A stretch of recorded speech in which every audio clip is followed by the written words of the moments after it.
Good afternoon my dear friends, আমি অর্জুন। তোমরা দেখছো তোমাদের প্রিয় চ্যানেল লার্ন উইথ মি। আজকে তোমাদের কয়েকদিন আগে তোমাদের যে ভিডিওতে বলেছিলাম যে তোমাদের খুব তাড়াতাড়ি যারা যোগ্য এবং বঞ্চিত প্রার্থী তাদের একটা সুযোগ আসতে চলেছে, সেটার উপর বেস করে আজকে কিন্তু একটা কোর্টে হিয়ারিং হলো। সেক্ষেত্রে বিচারপতি রাজাশেখর মান্তা কি বললেন, সিবিআইকে যে নির্দেশ দিয়েছিল সিবিআই সেটার কি কাজ করলো, কতদূর পর্যন্ত এগোতে পেলো, সেটা নিয়ে তোমাদের একটা নতুন আপডেট উঠে এসেছে। সিবিআই একটা রিপোর্ট জমা দিয়েছে, সেক্ষেত্রে কি রয়েছে সম্পূর্ণরূপে তোমাদের সেই জিনিসটা তোমাদের আপডেট হিসেবে যেটা রয়েছে সেটা জানাবো। তোমরা শেষ পর্যন্ত প্রত্যেকেই থাকবে। আর প্রত্যেকবারের মতো এবারও বলছি, যারা চ্যানেল নতুন রয়েছে চ্যানেলটাকে সাবস্ক্রাইব করে বেল আইকনটাকে প্রেস করে দিও, যাতে এই ধরনের প্রত্যেকটা আপডেট নোটিফিকেশন তোমরা সবার আগে পেয়ে যাও। আর যারা ফেসবুক থেকে দেখছো তারা পেজটাকে ফলো করে সঙ্গে থেকো।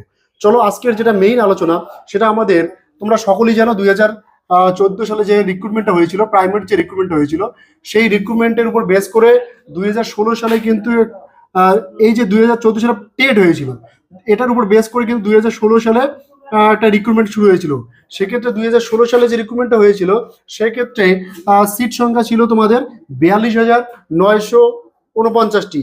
অর্থাৎ এক্ষেত্রে এতজনকে প্রায় রিক্রুট করা হয়েছিল। ঠিক আছে, এক্ষেত্রে সঙ্গে সঙ্গে 2020-তে যে রিক্রুটমেন্টটা করা হয়েছিল ওই 2014 টেটের উপর বেস করে, সেক্ষেত্রে প্রায় সিট সংখ্যা বা প্রার্থী যারা ছিল তাদেরকে নিয়োগ করা হয়েছিল প্রায় 16,500। এই যে দুটো সেক্টর, এই দুটো সেক্টর মিলে প্রায় 60,000-এর কাছাকাছি কিন্তু ছেলে মেয়ে চাকরি করছে বর্তমানে ইন টোটাল। ঠিক আছে, তো সেদিক থেকে এই এত বড় একটা হিউজ সংখ্যা, যেটা তোমাদের কয়েকদিন আগে রাজাশেখর মান্তা স্পষ্ট জানিয়ে দিলেন এবং হুঁশিয়ারি দিয়েছিলেন যে যদি দুর্নীতি প্রমাণিত হয়, যদি ওএমআর শিট অরিজিনাল খুঁজে পাওয়া না যায়, তাহলে কিন্তু তিনি পুরো প্যানেলকে দরকার হলে বাতিল করবেন, এমনই কিন্তু এটা হুঁশিয়ারি দিয়েছিলেন। তো সেদিক থেকে তিনি কয়েকদিন তোমার হচ্ছে আগে যে ভিডিওতে বলেছিলাম আমি, যে সিবিআই কে তিনি নির্দেশ দিয়েছিলেন যে অরিজিনাল ওয়েবার শিট খুঁজতে, নতুবা তার যে ডিজিটাল ফুটপ্রিন্টে রয়েছে সেটাকে খুঁজে বের করতে। তো সেই মোতাবেক সিবিআই কতদূর পর্যন্ত তদন্ত করলো, সেইটা নিয়ে তোমাদের আজকে আপডেট। তোমরা একটু দেখো, আজকে হিয়ারিং হলো তোমাদের, আজকে তারিখ হলো 16/4/2024, দুপুর 2টার সময় তোমাদের হিয়ারিংটা শুরু হয়েছিল। এবার সেক্ষেত্রে বিষয় ছিল কিন্তু 2014 যে টেট পরীক্ষা হয়েছিল সেটার ওএমআর কে বেস করে যে মামলা হয়েছিল সেটার উপর বেস করে কিন্তু আজকে হিয়ারিংটা হলো। এক্ষেত্রে বিচারপতি ছিলেন রাজাশেখর মান্থা। ঠিক আছে, রাজাশেখর মান্থা বিচারপতি ছিলেন। তিনি এর আগে যেমন বলেছিলাম যে হুঁশিয়ারি দিয়েছিলেন যে 60,000 যারা শিক্ষক ইন সার্ভিস রয়েছে টিচার, তাদেরকে কিন্তু তিনি প্রয়োজনে বাতিল করবেন, এত বড় একটা হুঁশিয়ারি দিয়েছিলেন তিনি। তো সেক্ষেত্রে তোমাদেরকে আগের ভিডিওতেই বলেছিলাম যে যদি এই প্যানেলকে বাঁচাতে পারে তো শুধুমাত্র একমাত্র পারে সিবিআই। সিবিআই যদি পারে তো তবেই সম্ভব, নতুবা কিন্তু কোনোভাবেই সম্ভব নয় এই প্যানেলকে বাঁচানো। অর্থাৎ তোমরা সকলেই জানো কিভাবে এই 2014 টেটের রিক্রুটমেন্টের সময় কিভাবে দুর্নীতি হয়েছিল। সাদা খাতায় জমা দিয়ে তারপর রাতের অন্ধকারে SMS এর মাধ্যমে বিভিন্ন পদ্ধতি অবলম্বন করে যারা ফেল করেছে তারা পর্যন্ত নিয়োগ পেয়েছে। এমন হাজারো দুর্নীতি রয়েছে 2014 টেটকে নিয়ে। তো সেদিক থেকে সিবিআই এর হাতে যেহেতু সেই ক্ষমতাটা রয়েছে, তারা যদি চায় বা তারা যদি তোমার হচ্ছে সেই কাজটাকে সেভাবে করতে পারে, তো তাহলে সেক্ষেত্রে হয়তো 60,000 ইন সার্ভিস টিচার বেঁচে যাবে। তবে এটা বলা ভুল হবে, কারণ প্রত্যেকটা বিষয় বিচারাধীন ব্যবস্থার মধ্যে রয়েছে। সেক্ষেত্রে যদি সিবিআই এর হাতে সত্যি ডিজিটাল ওএমআর শিটের যে ডিজিটাল ফুটপ্রিন্টটা সেটা যদি না থাকে, আর যদি অরিজিনাল ওয়েমার শিট খুঁজে পাওয়া না যায়, সেক্ষেত্রে কি পরিস্থিতি আসতে চলেছে এটা কিন্তু ভেবে যারা ইন সার্ভিস রয়েছে তাদের কিন্তু রাতের ঘুম একদম উড়ে গেছে। তারা কিভাবে দিন কাটাচ্ছে, তারা কিভাবে রাত কাটাচ্ছে শুধু তারাই জানে, যে কখন কোর্টের রায় কি হয়ে যায় বলা মুশকিল। সেক্ষেত্রে আজকে যে হিয়ারিং হলো, সেক্ষেত্রে তোমাদের যেটা বলছিলাম যে প্রত্যেকটা ক্ষেত্রে বিচারপতি রাজাশেখর মান্তা সিবিআই কে এটা নির্দেশ দিয়েছিল যে অরিজিনাল ওয়েবার শিট, ডিজিটাল ফুটপ্রিন্ট যে কোনো একটা যদি পায় তবে সেক্ষেত্রে মামলাটা একটু সেভাবে দেখবে। যদি এগুলো একটাও না পায় তো সেক্ষেত্রে দরকার হলে প্যানেলটাকে বাতিল করবে। তো সেই কথা মতো সিবিআই কিন্তু সেদিনের পর থেকে আরো মানে জোরালো ভাবে পুরো বিষয়টাকে তদন্ত করছে। এবার সেটা তদন্ত করার পর যেটা আজকের আপডেট, সেটা হলো দেখা গেল যে আজকে সিবিআই একটা 60 পাতার রিপোর্ট কিন্তু জমা করেছে। ভালো করে শুনে রাখো তোমরা সবাই, যারা ইন সার্ভিস রয়েছে এবং যারা যোগ্য বঞ্চিত প্রার্থী রয়েছে, তাদের সব থেকে আপডেট 2 দিন পরে ভালো একটা আপডেট পেতে পারবো তোমরা।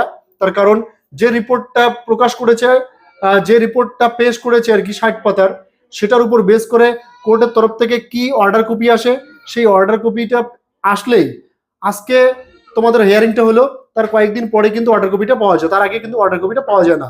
এবার সেই অর্ডার কপিটা যখন চলে আসবে তখন কিন্তু আমরা পূর্ণাঙ্গ রূপটা জানতে পারবো যে মানে প্রকৃতপক্ষে সেখানে কি রয়েছে, প্রকৃতপক্ষে সেক্ষেত্রে বাতিল হচ্ছে নাকি হচ্ছে না, নাকি যে সিবিআই রিপোর্ট দিয়েছে সেটার উপর বেস করে আবার সেই কেসটা আবার গড়িয়ে যাচ্ছে দিনের পর দিন। সম্পূর্ণ ব্যাপারটা কিন্তু ডিপেন্ড করছে ওই রিপোর্টের উপর, যে সিবিআই 60খানা পেজের একটা রিপোর্ট জমা করেছে আজকে, ঠিক আছে। তো সেক্ষেত্রে তোমাদের আগের দিনে বলেছিলাম যে বিচারপতি রাজাশেখর মান্থা তিনি একটা কথা বলেছিলেন, যদি কোনো প্রার্থী 2000 কোনো প্রার্থী যদি প্রমাণ করতে পারে সে যোগ্য অথচ বঞ্চিত, তাহলে তাকে চাকরি দেওয়ার দায়িত্ব কোর্টের, এমনটা কিন্তু তিনি স্পষ্ট জানিয়ে দিয়েছিলেন। সেই মোতাবেক তিনি রাস্তাও বলে দিয়েছিলেন যে আমি তোমাদের সেটার উপর বেস করে কিন্তু ভিডিও বানিয়েছিলাম, যে তোমরা যারা দেখেছিলে যে বিভিন্ন জায়গার থেকে বিভিন্ন ডিস্ট্রিক্ট ওয়াইজ কিন্তু আরটিআই করে কি করা হয়েছিল, সেই ডিস্ট্রিক্টের কাট অফটা জানা হয়েছিল আরটিআই করে। তো সেটার উপর বেস করে তোমাদের দেখিয়েছিলাম যে কোনো একটা ক্যান্ডিডেট সে কিন্তু ওবিসি এ বি যে কোনো ক্যান্ডিডেট ধরো একটা, সেই ক্যান্ডিডেট কিন্তু যথারীতি তোমাদের প্রথমে কম্পিটিশন করবে জেনারেল গ্রুপে, অর্থাৎ ওপেন টু অল যে ক্যাটাগরিটা রয়েছে সেক্ষেত্রে ওপেন টু অলে সে প্রথমে কিন্তু কম্পিটিশন করবে। সেক্ষেত্রে যদি সে সেখানে না পায় তখন সে তার নিজের যে ক্যাটাগরি রয়েছে সেখানে সে কম্পিটিশন করবে। কিন্তু এমন দেখা গেছে, বিভিন্ন জায়গায় দেখা গেছে যে জেনারেলের কাট অফ দেখা গেল 10 পয়েন্ট সামথিং বা 11 পয়েন্ট সামথিং, কিন্তু যে ক্যান্ডিডেটটা এসসি রয়েছে তার দেখা গেল কাট অফ রয়েছে 14। তারপরে কিন্তু এই ক্যান্ডিডেটটা কি করে বঞ্চিত হতে পারে? তোমাদেরকে আমি আগের দিনে বলেছিলাম এই ক্যান্ডিডেট তো জেনারেল কোটায় বা তোমাদের যে ওপেন টু অল যেটা রয়েছে সেখানে তো পাওয়ার কথা তার চাকরি, কিন্তু তার চাকরি হয়নি। তো সেদিক থেকে তোমাদের সেই রাস্তাটা বলে দিয়েছিলাম, তোমরা কে কে কতটা করতে পেলে সেটা তোমাদের উপর নির্ভর করছে। এবার সেই দিক থেকে রাজাশেখর মান্থা যেটা বলেছিলেন, তো তারা যদি যোগ্য নিজেকে মনে করে এবং সেটা প্রমাণ করতে পারে যে যোগ্য অথচ বঞ্চিত, তারা কিন্তু চাকরি পাবে কনফার্ম, সেটা কোর্ট স্পষ্ট জানিয়ে দিয়েছিল।